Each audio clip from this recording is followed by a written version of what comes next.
What's the difference between the flight deck of a mighty U.S. aircraft carrier and a MAGA rally? Not much in the mind of President Donald Trump. Why Trump's growing politicization of the military could backfire. Follow this channel, Channel TV, for more updates on international news.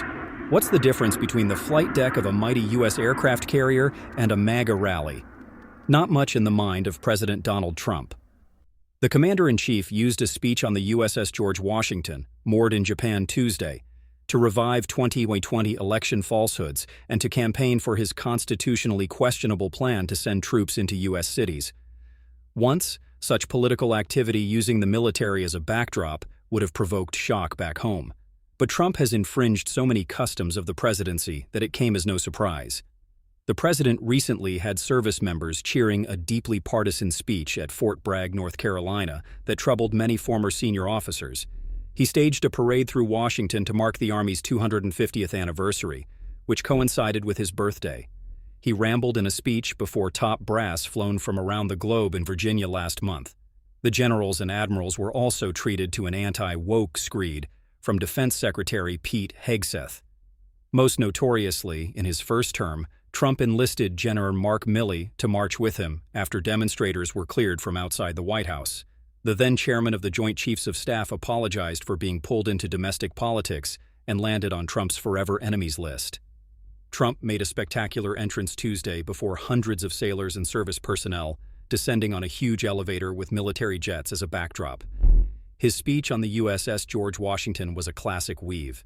He claimed to have dreamed of being an admiral and indulged his obsession about the best way to power catapults that carriers use to launch their warplanes into the sky. But he also touched on fiercely political issues in front of nonpartisan officers and enlisted personnel, previewing an expansion of his effort to send troops into U.S. cities in a constitutionally questionable crime and immigration purge. We have cities that are troubled.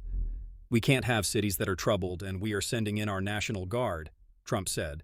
And if we need more than the National Guard, we'll send more than the National Guard because we're going to have safe cities. We're not going to have people killed in our cities. And whether people like that or not, that's what we're doing, the president said. The timing of his threat to use American troops against Americans was jarring. It came 2 days before he's due to meet in South Korea with President Xi Jinping, head of the Chinese Communist Party, which turned its military on its own people to break up the Tiananmen Square protests in 1989. Trump's plans bear no comparison to that historic outrage. But the symbolism of his efforts to use the military to bolster his own strongman image is clear. The military isn't immune from politics, but tries to avoid them. So far, in his second term, Trump has deployed the National Guard to protect federal facilities in Los Angeles, Chicago, and Portland, Oregon, triggering multiple court cases and challenging laws that prevent the deployment of troops on U.S. soil in a law enforcement capacity. He has used reserve troops to back crime crackdowns in Memphis, Tennessee, and Washington, D.C.